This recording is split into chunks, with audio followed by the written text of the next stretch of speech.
Peut-on être libre quand l'intelligence artificielle prend le dessus sur notre cerveau? C'est l'une des questions soulevées par Laurent Alexandre qui lance un véritable cri d'alarme face à l'irruption spectaculaire de ChatGPT. Bonsoir Laurent Alexandre. Bonsoir. Soyez le bienvenu. Vous êtes chirurgien, neurobiologiste, fondateur de Doctissimo et de plusieurs entreprises de haute technologie. Vous êtes connu comme étant l'un des meilleurs spécialistes des révolutions technologiques et de leurs enjeux.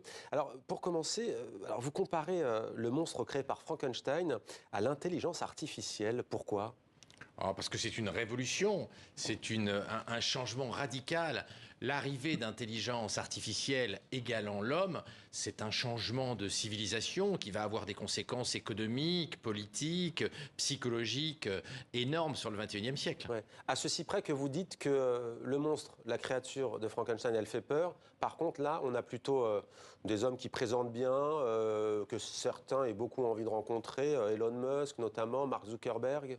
Oui, les milliardaires de la Silicon Valley qui sont en train de créer l'économie de l'intelligence artificielle sont des gens plutôt sympathiques. Pourquoi vous lancez, je disais, ce cri d'alarme, entre guillemets, aujourd'hui? ChatGPT, selon vous, c'est vraiment un tournant majeur? C'est un vrai tournant. Vous voyez, moi j'ai décidé d'écrire ce livre le 30 novembre 2022. Oui. C'est-à-dire le jour où ChatGPT, dans sa version 3, est sorti. J'ai été stupéfait par les performances de ChatGPT et donc j'ai pensé qu'il était intéressant d'écrire ce bouquin. On voit le titre, que je n'ai pas encore dit, La guerre des intelligences à l'heure de ChatGPT. C'est aux éditions Jean-Claude Lattès, pardon. Et j'ai été, comme tout le monde, très surpris des performances. Moi, ce que fait GPT-4 aujourd'hui, qui est la nouvelle version de ChatGPT, en médecine par exemple, je n'imaginais pas que ça pourrait arriver avant 2040, 2050. Donc on a une vraie accélération de l'histoire. On voit, pour prendre mon métier, la médecine, que GPT-4 est meilleur que la grande majorité des médecins aujourd'hui en termes diagnostiques. Et pour l'examen américain, pour être qualifié en médecine, eh bien, ChatGPT a parmi les meilleures copies parmi les gens qui passent l'examen. Donc l'intelligence artificielle arrive aujourd'hui au niveau de l'intelligence humaine et c'est ça qui est révolutionnaire. Ouais, mais là, c'est une révolution positive, on est bien d'accord, s'agissant de la médecine. Oui, bien sûr. Ouais. Et si vous prenez un continent comme l'Afrique, où il n'y a pas suffisamment de médecins, pas suffisamment de radiologues, l'intelligence artificielle va pouvoir permettre d'apporter une médecine de qualité dans les zones qui sont sous-médicalisées. Par exemple, on peut tout à fait imaginer un dispensaire dans lequel les radiologies sont faites par un infirmier ou un manipulateur radio.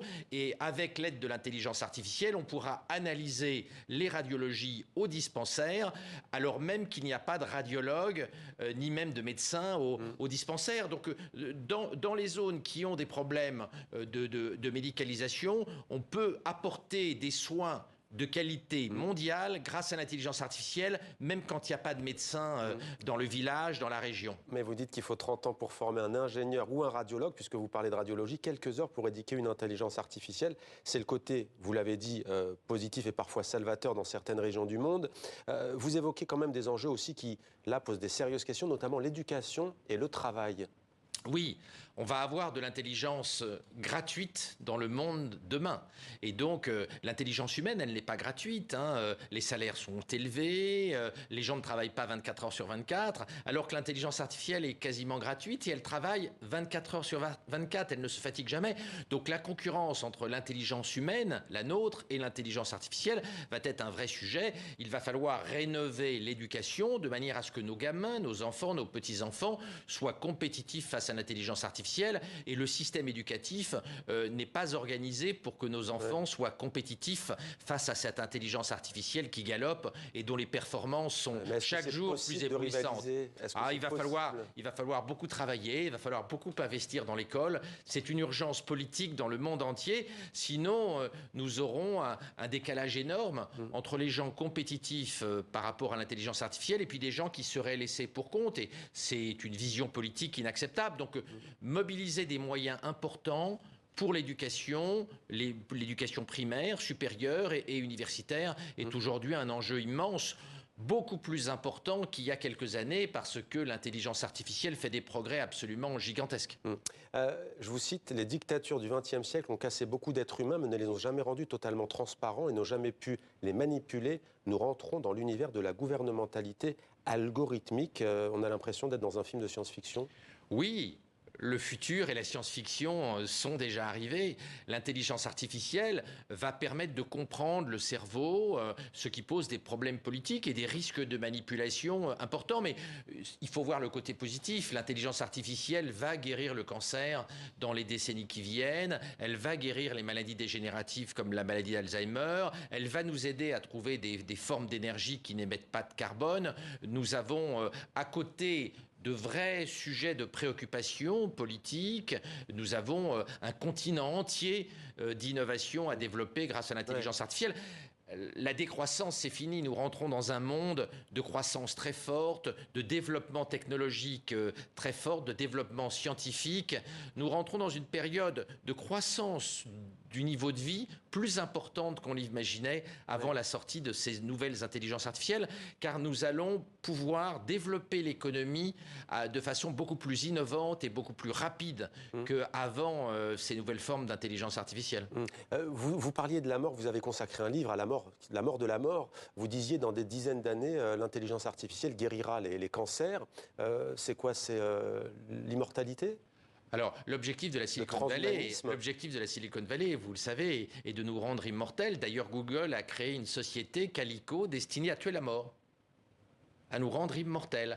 Donc oui, les milliardaires qui développent l'intelligence artificielle souhaitent en profiter pour tuer la mort et pour nous rendre immortels. D'ailleurs, le vice-président de Google, Ray Kurzweil, il y a 3 mois, a déclaré que grâce à ChatGPT, nous pouvons espérer tuer la mort à partir de 2029. Il pense que l'immortalité apparaîtra au cours du XXIe siècle. Vous voyez les enjeux politiques et philosophiques énormes. Eh bien, en comprenant mieux la biologie, en comprenant comment fonctionnent nos cellules et en luttant contre les mécanismes biologiques extrêmement complexes qui fait que nos cellules vieillissent. C'est une certitude dans la Silicon Valley que la mort va pouvoir être tuée par les progrès de l'intelligence artificielle. Je parle sous votre contrôle, le cerveau, c'est l'organe le plus complexe de l'organisme. Bien sûr, c'est le plus complexe et il est aussi très fragile parce que les neurones ne se divisent pas. Donc quand un neurone est malade, il ne peut pas y avoir de nouveaux neurones qui le remplacent. Tous les jours, Alors que les cellules digestives, elles se divisent par exemple, et s'il y a une cellule digestive malade, il y en a une autre qui prend sa place. Immédiatement. Je vous pose la question sur le cerveau parce que le fondateur de ChatGPT, Sam Altman, veut créer une super intelligence artificielle pour concurrencer le cerveau. C'est perdu d'avance. Alors, rien ne remplacera l'être humain. Alors, je ne crois pas. Je pense que l'intelligence artificielle va nous dépasser et il faut que nous galopions pour rester compétitifs face à l'intelligence artificielle. Mais vous avez raison de dire que le créateur de ChatGPT, Sam Altman, a expliqué il y a 2 mois que selon lui, la super intelligence, c'est-à-dire des millions de fois plus intelligente que le cerveau humain, arrivera avant 2030. C'est-à-dire qu'il est convaincu que dans 7 ans, nous aurons des intelligences artificielles beaucoup plus intelligentes que le cerveau humain. Vous voyez l'importance de développer l'éducation de manière à ce que nos gamins ne soient pas largués. L'intelligence artificielle, dites-vous, permet aux géants du numérique, à leurs clients et aux services de renseignement de comprendre, d'influencer et de manipuler nos cerveaux. Cela remet en cause les notions de libre arbitre, de liberté, d'autonomie et d'identité et ouvre la porte au totalitarisme neurotechnologique. Vous êtes très positif depuis cet entretien. Là, pour le coup, c'est quand même très sombre. Oui, il va falloir veiller à ce que les gouvernements n'utilisent pas l'intelligence artificielle pour nous asservir. C'est une réalité. Donc ça a commencé. Alors, il y a des gouvernements qui utilisent l'intelligence artificielle pour manipuler l'opinion, mais demain, on pourrait, grâce à une compréhension très fine du cerveau, aller beaucoup plus loin. Donc il faut à l'échelle mondiale qu'il y ait un engagement des gouvernements à ne pas utiliser l'intelligence artificielle pour comprendre le cerveau, notamment des opposants politiques, et pour les asservir. Ce totalitarisme neurologique permis par l'intelligence artificielle est un cauchemar politique terrible. Donc il faut que tous les citoyens se mobilisent pour empêcher certains gouvernements d'aller dans ce sens. Et on ne donnera pas d'exemple. Il y a sur Terre des dictatures qui aimeraient bien servir de l'intelligence artificielle pour rester éternellement au pouvoir. L'aspect militaire des choses, maintenant, avec vous, si vous le voulez bien, docteur Laurent Alexandre, est-ce que l'intelligence artificielle est aujourd'hui utilisée en matière militaire ? Bien sûr. Les drones fonctionnent avec de l'intelligence artificielle et Nature, qui est la plus grande revue scientifique au monde, a publié la semaine dernière un article montrant que pour le pilotage d'un drone, l'intelligence artificielle écrabouille les meilleurs pilotes au monde. Donc les avions, les drones terrestres pilotés par l'intelligence artificielle vont progressivement remplacer les hommes à la guerre. Y compris au sol avec des contre-attaques. Personne n'acceptera d'aller se battre contre des robots dotés d'intelligence artificielle en 2030. En tout cas, moi, je n'accepterai pas qu'on y envoie mes gamins parce que le combat perdu face à ces robots dotés d'intelligence artificielle, il est perdu d'avance. Ils ont une vision infrarouge, ils voient la nuit, ils sont infatigables, ils n'ont pas besoin de dormir. La guerre de demain se fera sans hommes. La guerre de demain se fera ils n'ont pas peur, ils n'ont pas d'émotion. Par intelligence artificielle. Il n'y a pas d'émotion, pas peur. Alors, la question de l'émotion est une question intéressante. Certains spécialistes de l'intelligence artificielle pensent que l'intelligence artificielle pourrait acquérir des émotions, une conscience d'elle-même au cours du XXIe siècle. Mais la question est débattue. Certains pensent que l'intelligence artificielle va nous dépasser sans jamais avoir de conscience. D'autres pensent qu'un jour, l'intelligence artificielle aura ses propres rêves, ses propres objectifs, son propre agenda. Et d'ailleurs, les gens qui pensent ça sont un peu inquiets. Certains ont peur que l'intelligence artificielle nous écrase. C'est la raison pour laquelle une bonne partie des spécialistes mondiaux de l'intelligence artificielle, dont Bill Gates, dont le fondateur de ChatGPT, ont signé une pétition en juin dernier expliquant que, afin d'éviter que l'intelligence artificielle ne nous extermine, il est urgent qu'il y ait une réflexion mondiale pour contrôler l'intelligence artificielle et ses éventuelles dérives.